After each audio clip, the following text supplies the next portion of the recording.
Tune into Raising Wisdom, where we embark on a journey of enlightenment and introspection. Get ready to elevate your understanding, embrace life's challenges, and unlock the true potential of your being.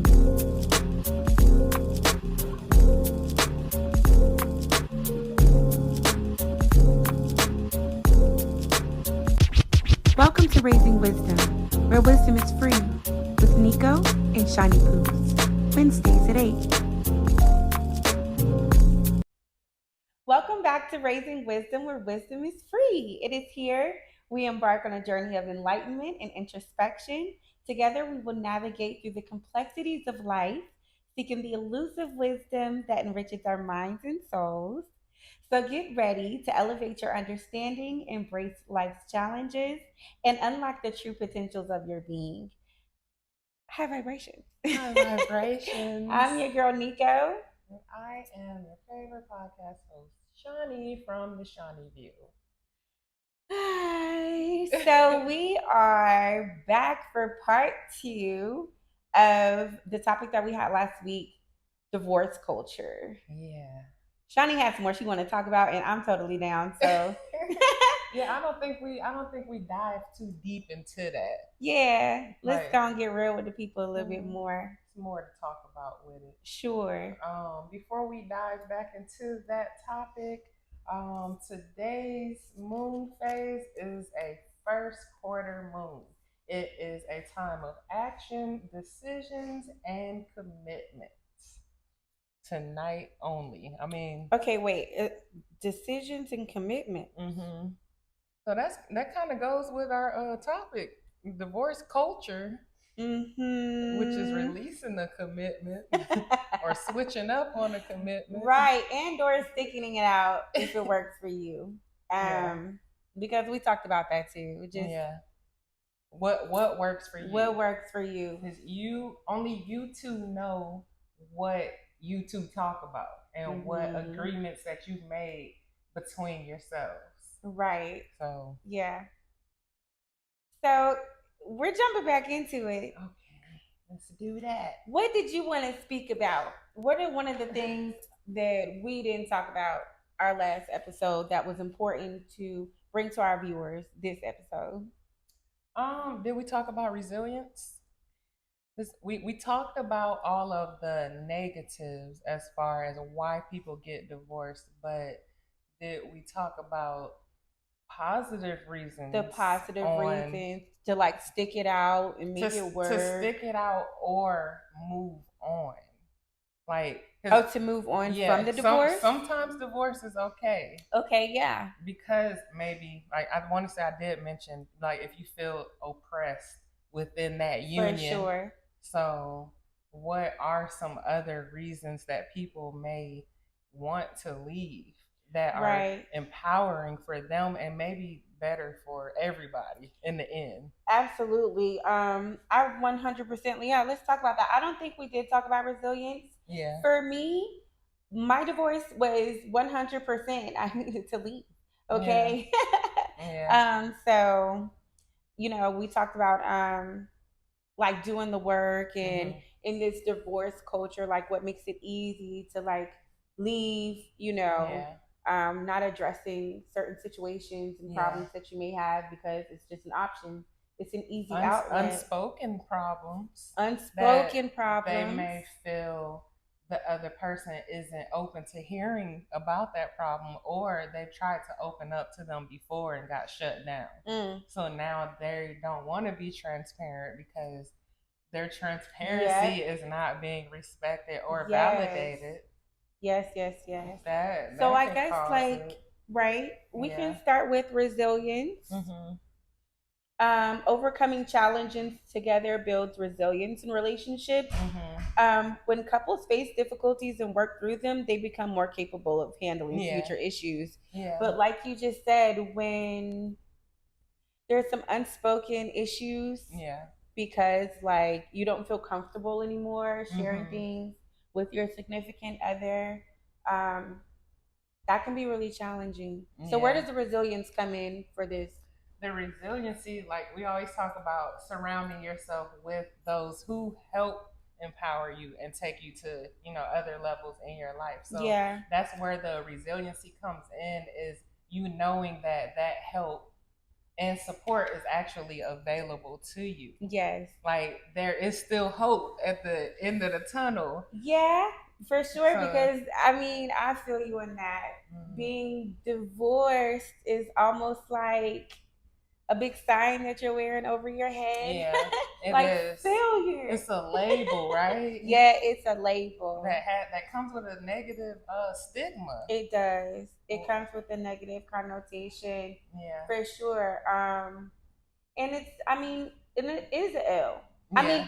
I mean, it doesn't necessarily have to be viewed as such. Right. So I guess in regards to like resilience and overcoming the challenges, if you're not able to overcome them together and say, now we're in this space of divorce, well, now you're going to have to overcome the challenge of facing the fact that your marriage didn't work. Right. Yeah. And that can be tough for sure. It can be seen as an L, because you two didn't really come into the marriage for divorce. So of course, then you have that hanging over your head, like, my marriage failed because we didn't reach that, you know, final part. But it's always quality over quantity too. So it can be an L as far as a learning lesson. Yeah, for sure. Like, for me, agree with that. That's how it was for me personally. Like, I want to say the last episode, I said I learned more about marriage after my divorce. Yeah. Like, yeah. Especially if you've never been married before. And like, unfortunately, a lot of us in our particular community aren't privy or privileged to be able to have a 2-parent household. Right. And so you don't really understand or recognize what marriage looks like. Also, we do have a lot of our people sticking together in marriage, but it may look different. Right. You know, it may not be the the white picket fence, you know, type of whole situation that we were thought to believe what marriage is supposed to be. You know, it might be dysfunctional. Right. You know, so a healthy example of marriage is beneficial, especially when you're just coming into it. However, you know, like we spoke about last episode, it's what's in your contract. It's what you guys are willing to format for each other to say, what does our marriage look like? What is our marriage going to look like? It's about that commitment. It's a covenant. Like, it's something like, I love that word. I know, I do too. So marriage is sacred. Like, and you have a lot of people out here nowadays who play with it. Like I said in the last episode, the hashtag relationship goals. Yeah. Like, it's cute and it's fun, but there is work to do. I don't think that marriage is hard, but it is challenging. Like, you have to put in that work within yourself so that you two can come together and be whole together. I love that thought process. I do think marriage is hard. I guess because I am I'm cool with being by myself. Yeah. And I'm cool with being in my own space and all of that stuff. So for me, it's like, all right. Yeah. You know, it's almost like you're fighting to keep this person in your space. Yeah. When for someone like me, I enjoy my space alone anyway. Right. Yeah. Yeah. So like, you know, it can be hard taking on a whole nother person. All their experiences, all their issues, all their feelings. It's a whole nother person that you're merging into one with. And that doesn't necessarily look pretty all the time. So it doesn't have to be hard, but challenging for sure. I think we can agree on that. We like good challenges. Yeah. And sometimes when those challenges arise, those are opportunities for us to actually work on that stuff. And you can find it to be very pleasurable. Like, once you see that you guys are able to jump those hurdles and, you know, that you're able to work through things as a team. Having effective What happened to the team? So like, that's a whole nother thing. I think that, you know, contributes to divorce culture is, where is the team? We are on the same team. So it was supposed to be you and I against the problem, not the problem, against me and you against each other. Right. That's what it is. So not you and I against each other, but you and I against the problem. Right. Because that's the issue. Right. We've already made our vows. We decided that we're going to stick it out no matter what. So, I think with not being being a team, that creates issues. Lots of issues because it's showing division. Like, yes. If we tackle those issues together as a team, which we're supposed to be on the common goal anyway. Yes. So it just makes things so much better when you're able to resolve those issues together. Yes. Not just one person looking for the solutions or the other person, but as a team. Like, what's the strategy? How are we going to fix this? How are we going to move on to the next level? How are we going to do this together as a team? Not, outside people again, with their influence. And it just causes more division and space to come in between you and the relationship. So I have, deeper connections, because there are instances where, I know people that's been married for like 10 years and decide they want a divorce. That is the scariest thing in the world to me. For me, the scary is the 20 plus. Yeah, the 20 plus. Those are the scary ones. Yes. It starts getting rocky. I want to say the 5, 7, and 10-year marks of marriage. Those are your rocky points. But when they reach 20 years and then decide on a divorce, like, what caused that? Why did you wait so long? So that's why I brought up a deeper connection. The process of working through problems can lead to a deeper emotional connection. Couples who weather storms together often find their bond strengthened. So when you're not doing that, what's the opposite of what happens when you're not forming a deeper connection? You're craving a deeper connection. You're craving a deeper connection. You're going to want it with somebody. The quality over quantity thing. Like, so those people who wait, like you stay married for 20 plus years and then decide to get divorced later, it was quantity over quality. Wow. You just wanted to reach that mark to tell people, we made it. But did you? I think it's not that you made it, but that you're making it. You're actively making a decision to choose each other every single day and to stay. Yeah. Which also brings me to the thought that women leave before men will. Yeah, so I just recently learned that on my dating journey, probably about 2 years ago. 2 years ago, I learned that women are the ones that usually file for the divorce. And I could not argue the case because I was that person. Like, I don't know. That was me. But after the divorce, we're like some like best friends. We could talk. But that was what was lacking in our marriage, was that friendship. Like, we'd have like movie night and hang out with the kids and do stuff like that. But what about just were y'all dating as and far working as on your friendship? Yeah, I see what you mean there. So I definitely filed for the divorce at the 5 mark area. I think it was said that men will be miserable and stick it out. Right.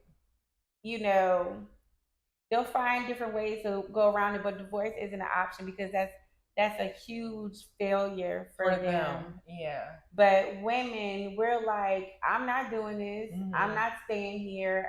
I don't have to stay here. Right. I'm moving on because I don't want to waste years being miserable. No, not at all. I think that's really, really interesting. So I think men stick with it because they are solely known as the provider and the protector. And if they lose their family, other people seeing that, they're like, oh, you couldn't keep your family? Oh, okay. Yeah. So we do get hurt. Women get hurt in relationships all the time, but I feel that men are way more sensitive than us. But they hide those emotions because of the stereotypes. So like I would say, speaking for women alike, that men, babies, y'all gotta get some counseling. Y'all have to have a team to be able to seek counsel. Yeah. Because, you know, if you want to advocate for families sticking together, you want that wife, you want that family, and all of that stuff, you have to have the tools to be able to keep family and wife. Right, because you're leading that family. You're like, leading it. You're the leader. Like, yeah, you two are working together, but at the end of the day, like, you are the head of that household.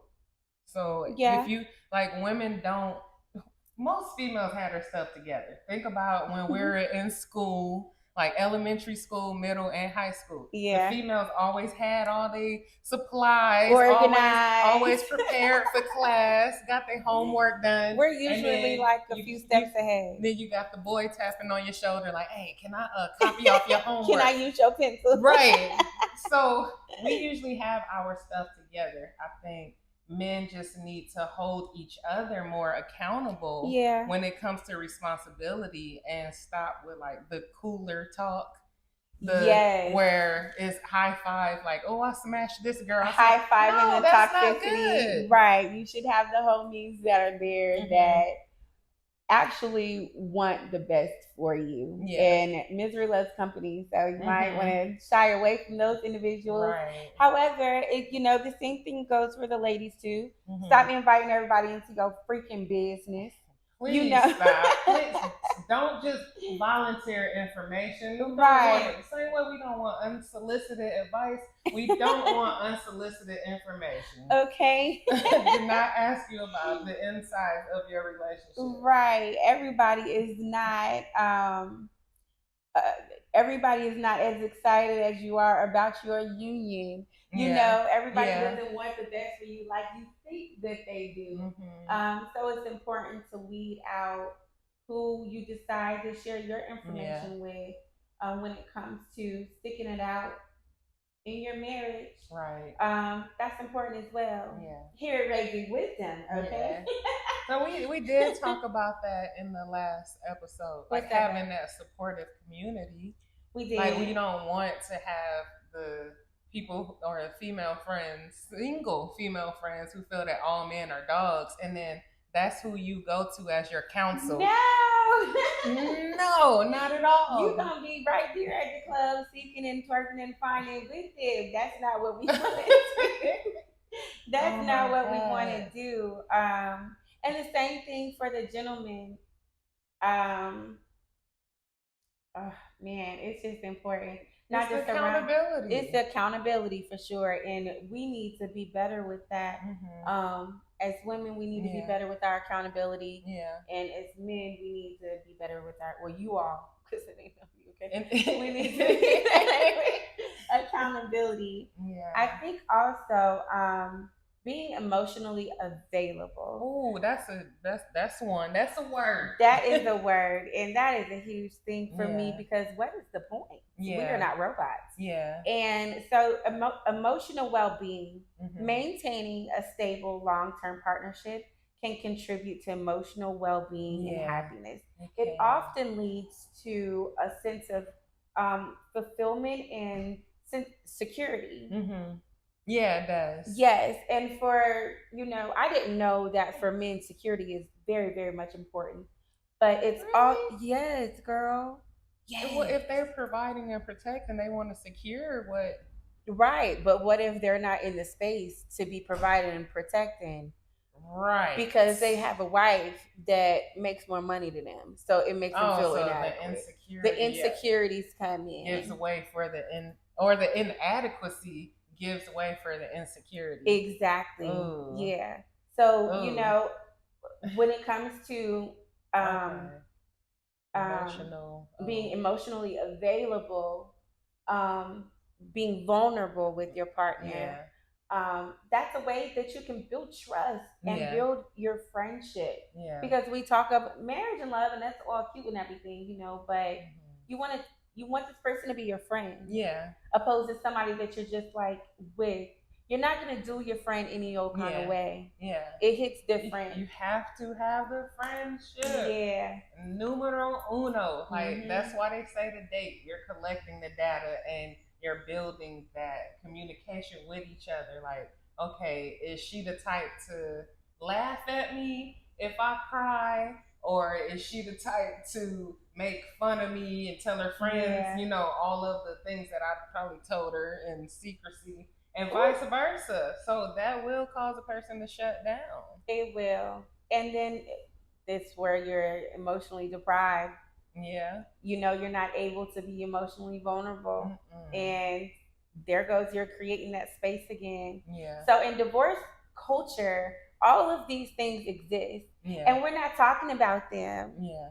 We need to be talking about these situations. Do need to be talked about. Because divorce culture is growing more and more every day. And it's really, in my opinion, y'all, I'm kind of rock star traditional, if you will. I made that up. So if you feel like you are, it's okay, you can use it too. But I just feel like we need to work on sticking it out and staying together, becoming friends, treating each other with respect, treating each other with more care. Yeah. For sure. Because when you're single, you have your fun and everything like that, but then you kind of like, dang. But is it fulfilling at the end of the night? It's not fulfilling. No, it's not. It's not. Today, earlier in church, they talked about relationships and talked about with dating, what has become the norm is dating is transactional. And that's why a lot of relationships are not working out. They're transactional versus being relational. Wow. So that was a good word for me, because I'm like, okay, I do want a deeper connection. Yes. Like, what can you do for me? But it's still, how is that relationship? Because what if all those things are taken away from us? Right. Let's say you have us the house on the hill with all the money, all the clothes, cars, all of that, but we don't have a good relationship. All of that stuff could be taken at any moment, but we still have each other. Can we stick it out? Right. So, will that be enough? Right. So to be able to stick it out and move forward. Do I even like you like that? That goes back to what you were saying about being emotionally available. Yes. Yes. I got to like you.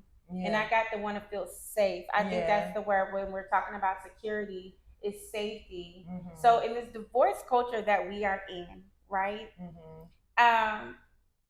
What do you think this is saying to our youth? Because I am big on being being an example. Yeah. When it comes to our legacy. Mm-hmm. And it's kind of running a little rampant right now. Now, I'm going to give the kids credit, those who do got a good head on their shoulders. Yeah. But for the most part, especially with the impact of media, the impact on the children. Yeah. So talking about that, with exploring the effects of divorce on children, including the emotional and psychological challenges they may face. Okay. When they're seeing us more divided than united, what does that do for the psyche of the generations that are to come? I think looking at past situations, as far as probably the generation before us, the generation before them, people didn't want to get married anymore. So now we're here where we're like, hold on, what happened? I remember seeing, the mom and dad in the house all the time. Yes. But now people don't want to get married. But you got, on the other hand, scared. Yeah, they're scared because it was so dysfunctional. And like, you'll hear people in the cheating culture, they'll say, well, the reason I do this is because granddaddy had a whole family on the other side of town. Okay, granddaddy probably had a family on the other side of town and your grandma stayed, but that does not make it right. So people seeing that, or some daughters seeing their mom go through that and sticking it out for the quantity over quality, they don't want to get married. So that goes down to the next generation. We're like, it does. Yeah, I'm good on that. It does. But something's missing. There's a void. So then not everybody, but you have people on the other hand looking toward marriage as a goal, but seeking that counseling and therapy to get it right. Okay. And just doing it so that they could work on themselves to have a more healthier approach. Yeah. Yeah. I mean, I I really, really, truly believe that in this day and age, technology, social media, the media viewpoint of relationships is toxic, and it weighs heavily on people that are easily influenced by others, because you're looking at something, you might be looking at something that is not what you think it is. Right. Everybody's situation, looks are deceiving. Everybody's situation is not all buttercups and butterflies like you may think it is. Just like you may have a homegirl that has hella issues in her relationship. However, the masses will never know about that because they have a face that they put on to protect their relationship. Then you got the others that got all their business out here on social media, because it's the thing, it's trendy, the attention, not knowing how to deal with these issues within your union, within your relationship and or marriage, and handling things with each other. Yeah. What we gonna do, girl?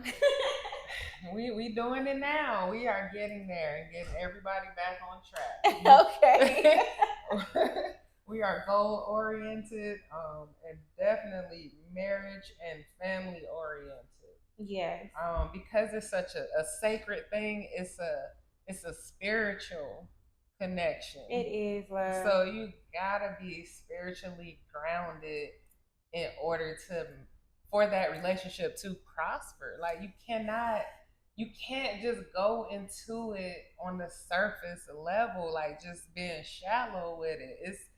It's a lot of spiritual warfare in the background. Ooh, can we talk about that? I think we got a few minutes because we're gonna have to leave y'all soon, but let's talk about that before we go. Yes. Spiritual warfare is very real. And anyone that has been connected to someone and decided, okay, babe, we're gonna spend the rest of our life together, or we're just gonna commit to each other. Right.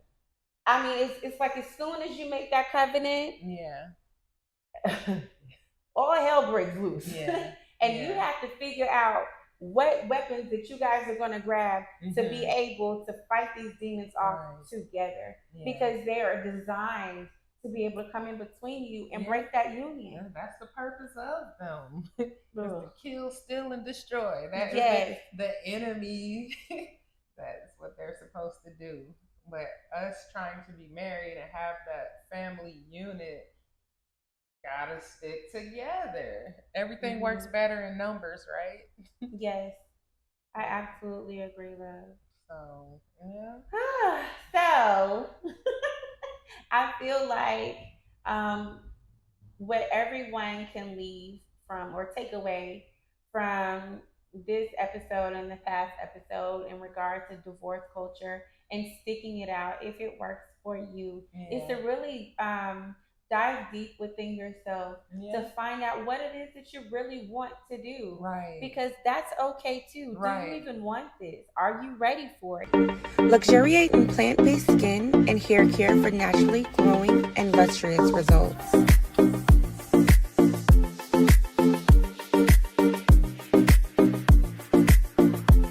Indulge in luxurious soaps, massage oils, body butters, and so much more. Get 15% off your first order. Also, explore our amazing literature that will help you navigate within your journey.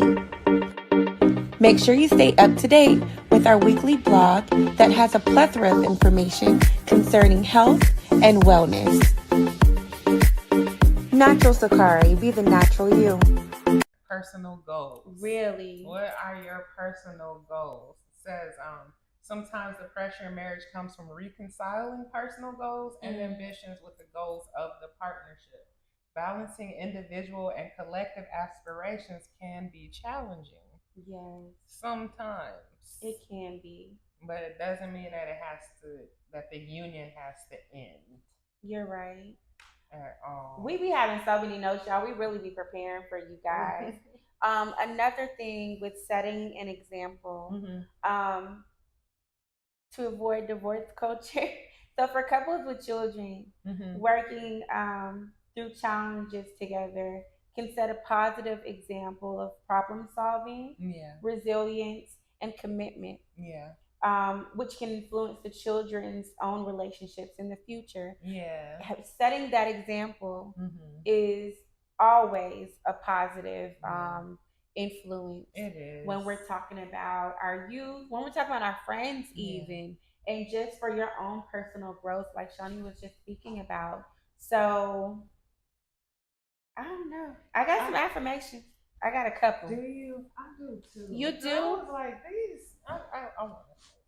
Well, lead with yours, please.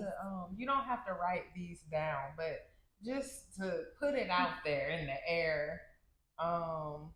The affirmation that I had for this specific topic, divorce culture.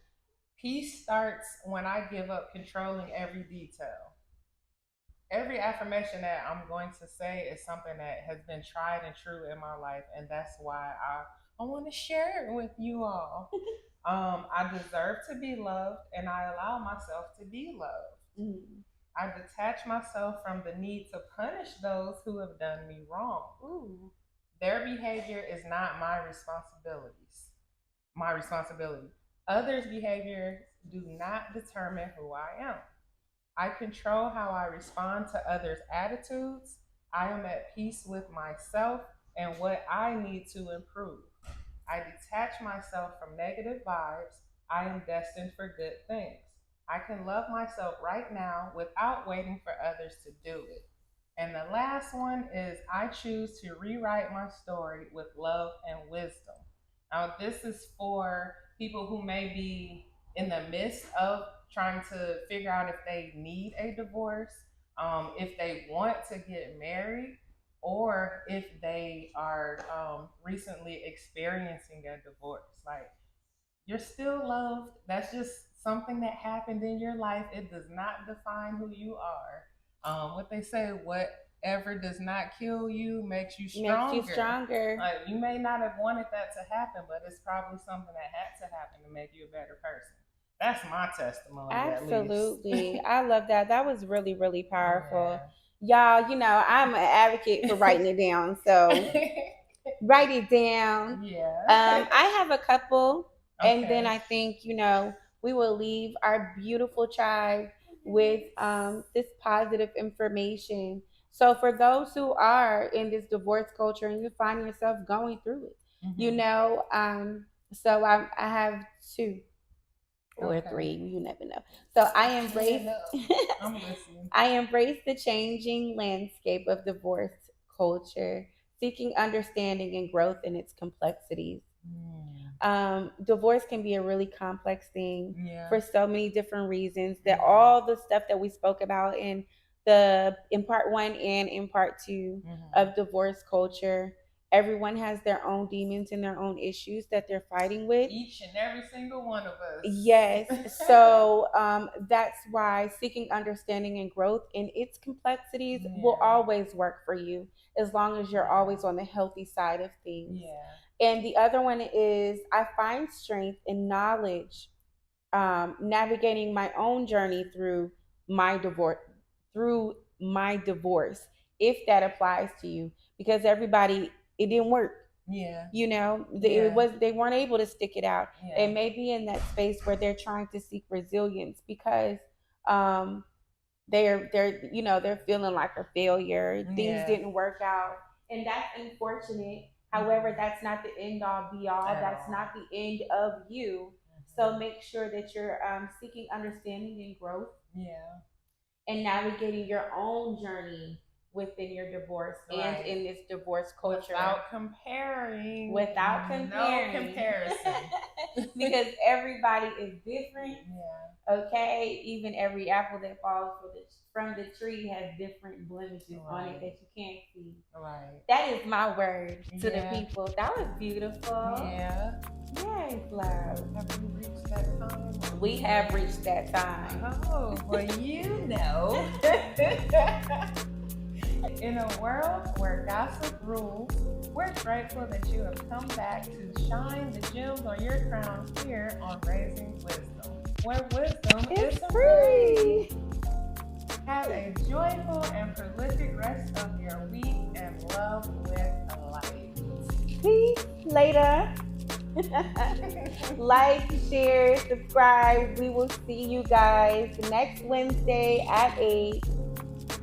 Okay, we're going to stay on IG Live because we still love y'all. But you better be paying attention because we are making changes. Okay? Bro.